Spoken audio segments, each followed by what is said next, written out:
Picture this. You're walking through New York City at night. The sidewalks are glowing, a black car pulls up, and out steps a celebrity who somehow looks like time got tired of chasing them. Inside, there's a party for a skincare launch. Cameras flashing, people whispering, "This is the biggest drop in 20 years." And somewhere in the middle of that noise, a quiet question hangs in the air.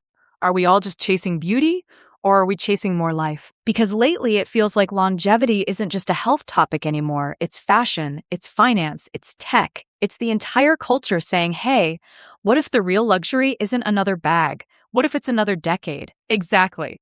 Today we're doing a wide-angle episode. We're going from high-gloss skincare campaigns and cute science headlines all the way to mortgage rates squeezing buyers, older homeowners tapping equity just to breathe, and Microsoft reviving a nuclear site so AI doesn't run out of power. That's not even a metaphor. It's literally nuclear power and pink slips in the same news cycle. So let's start where the culture starts. The mirror. Beauty is having a main character moment with longevity, and brands are acting like they're not selling cream, they're selling time. You've got Lancome throwing a big New York City event, stacked with star power, celebrating what they're calling their biggest skincare launch in 2 decades. Demi Moore is involved, so you already know the vibe.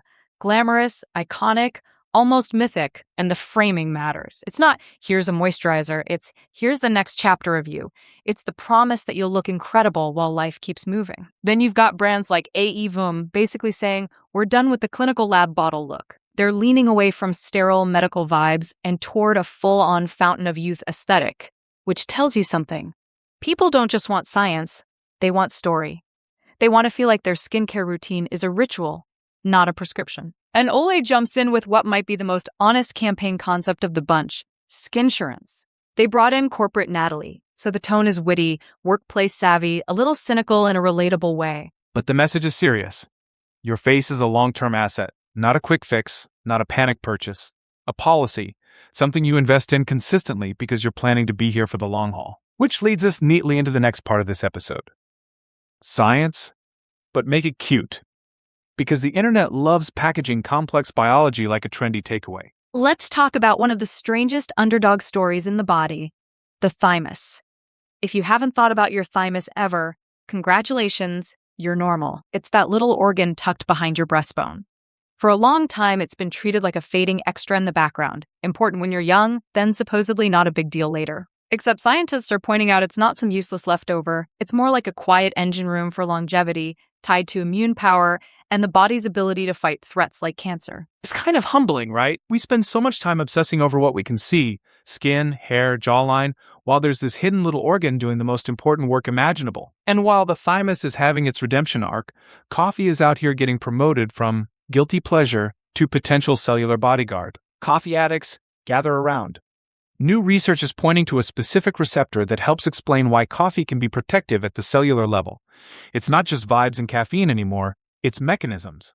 Now, we're not saying your triple syrup dessert latte is a medical treatment, but it is interesting how often the simple daily habit ends up having real science behind it. And that's where the biohacker energy enters the chat. People like Alan Law are talking about building a longevity century, like we're designing a whole era where living longer and better is the default. Meanwhile, companies race to sell the latest metabolic shortcut, the newest hack, the next protocol. It becomes this marketplace where everyone's asking, what's the lever? What's the trick? What's the upgrade? But here's the twist in the story. The fountain of youth might be kind of simple. Not easy, but simple. We keep seeing these stories about people in their 90s who are thriving, and when you ask what their secret is, it's rarely, I own a lab. It's usually some version of staying positive, staying resilient, staying engaged with life. And then you get data-driven outlets like Mind Body Green pointing out something that sounds almost too good to be true. In as little as a month, basic diet shifts can measurably lower your biological age. A month. Not a 10-year transformation montage. Not a fantasy. Just consistent changes that your body can register and reflect. So you end up with this funny conclusion. Living longer might be less about futuristic tech and more about attitude, espresso, and maybe one really good serum that you actually use every day. Now, let's pull the camera back. Because longevity isn't only about your body and your skincare shelf, it's also about whether your life is financially livable. And right now, money stress is aging people fast. Mortgage rates have been creeping up again. The average 30-year fixed rate hit about 6.45%, and applications dropped, down 4.4%, as buyers basically looked at the math and said, not today. And you can feel the tension in that. People want stability, but the cost of locking in a home has gotten heavier. When rates rise like that, the dream doesn't disappear. It gets delayed or downsized or replaced with anxiety. Meanwhile, in the mortgage business itself, it's a tale of two balance sheets. Finance of America posted a profit, around $35.2 million this quarter, while Loan Depot's losses widened to nearly $55 million, pressured by thin margins. And it's not like housing inventory is frozen. More homes are coming onto the market. But the story is tricky. The best deals, meaning the homes priced right for today's affordability reality, are still moving fast. So on one hand, you have more listings. On the other hand, you have buyers who can only realistically chase a narrow set of homes. Those get snapped up quickly, and everything else lingers like an awkward party guest. And the big platforms are seeing movement too. Zillow reported revenue up 18% to about $708 million. And UWM clocked a strong profit, $170.4 million.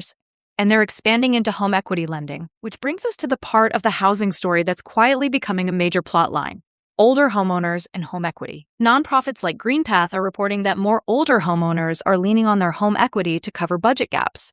And it makes sense when you look at the backdrop. Property values have risen, but so have costs. Plus, the median U.S. home is now about 44 years old, which means repairs and upkeep aren't optional, they're inevitable. So equity becomes this lifeline. But it's complicated, because tapping it isn't always straightforward.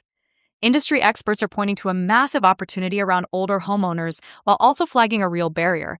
Many seniors are getting rejected for traditional HELOCs at surprisingly high rates. Think about the emotional weight of that.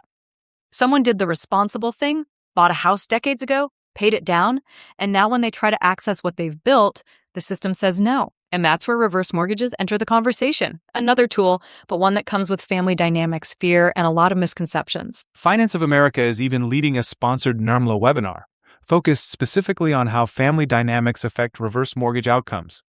Because apparently it's not just about underwriting, it's about relationships. They're digging into sandwich generation pressures, people caring for aging parents while supporting kids, plus emotional barriers and the myths people carry about home ownership and inheritance. And if you've ever had a family conversation about money, you know how quickly it stops being about numbers. It becomes about guilt, control, independence, old promises, and unspoken expectations. So reverse mortgage professionals are increasingly dealing with something that isn't on the loan application: the living room conversation, the sibling group chat, the adult child who thinks this decision is a threat. Which circles back to longevity. If we're going to live longer, we need structures, financial structures, that hold up under longer lives. Otherwise, more years just means more years of stress. And now, for the final act of today's episode, we go from the very personal to the very industrial AI. Specifically, AI's hunger for energy, and the weird reality that sometimes the future is powered by the past. Microsoft is reportedly trying to power AI using the 3 Mile Island site. Yes, that 3 Mile Island, a place forever tied in the public imagination to nuclear fear. The headline basically reads like satire: let's bring a nuclear meltdown site back to life so AI doesn't run out of battery. But underneath the joke is a serious point. AI requires enormous energy, and the race to supply that power is getting intense. And while one side of AI news is about literal power plants, another side is about how AI thinks. Or maybe how it should think if we want it to learn better. Because new research suggests AI can perform better when it's slightly biased, when it mirrors the kinds of irrational probability shortcuts humans make. Which is both hilarious and unsettling. Hilarious because it's like we improved the machine by teaching it our nonsense. Unsettling because, wait, aren't we trying to get away from bias? It sounds like the nuance is that certain human-like heuristics can help learning in specific contexts, even if we still have to be careful about harmful bias. But the headline lands the punch: bridging the gap between Silicon Valley and your uncle on Facebook. So let's tie the threads together. We started with skincare and celebrity and the fantasy of looking incredible forever. Then we dropped into biology, the thymus, coffee receptors, metabolic dreams. Then we hit housing and money, where long life intersects with long-term affordability. And we end at AI, where the future demands so much energy we're turning to nuclear history, and so much intelligence we're even studying our irrationality. It's all the same story, really. Longevity is becoming an economy, a culture, a strategy, And it's not limited to supplements or step counts, it's everything. Your skin, your immune system, your interest rate, your parents' home equity, and the power grid. So here's a question to leave you with. If longevity is the new luxury, who gets to afford it? Is it only for the people at the NYC skincare party? Or can it also be the older homeowner trying to cover a budget gap without losing dignity? The young buyer staring at 645% and feeling locked out. The family trying to navigate care, inheritance, and real life? And for the rest of us, maybe the starting line is simpler than we think. Tend to your health in small ways. Take the walk. Make the food shift you can actually stick with. Protect your sleep like it's a savings account. And yes, if coffee loves you back, enjoy that espresso. Because the future is arriving no matter what. The question is whether we arrive in it feeling vibrant, supported and steady, or stressed, stretched, and sold a fantasy. Next time you put on serum, or check mortgage rates, or read an AI headline that sounds like a parody, remember, it's all connected. We're building the rules of a longer life in real time. And maybe the most modern form of luxury isn't just looking fabulous forever, it's having the systems and the habits that let you live well for a long time. Please subscribe at IamHealthyMoney.com. It would mean so much more than you know. I will continue to bring you fascinating subjects with all the research so you don't have to do it all alone. We will learn together. And then wait until the end of each video for a sneak peek into the next research project. Life has its ups and downs, but you're not alone. From 10 to 110, we're in this together, right here, right now. We love ya.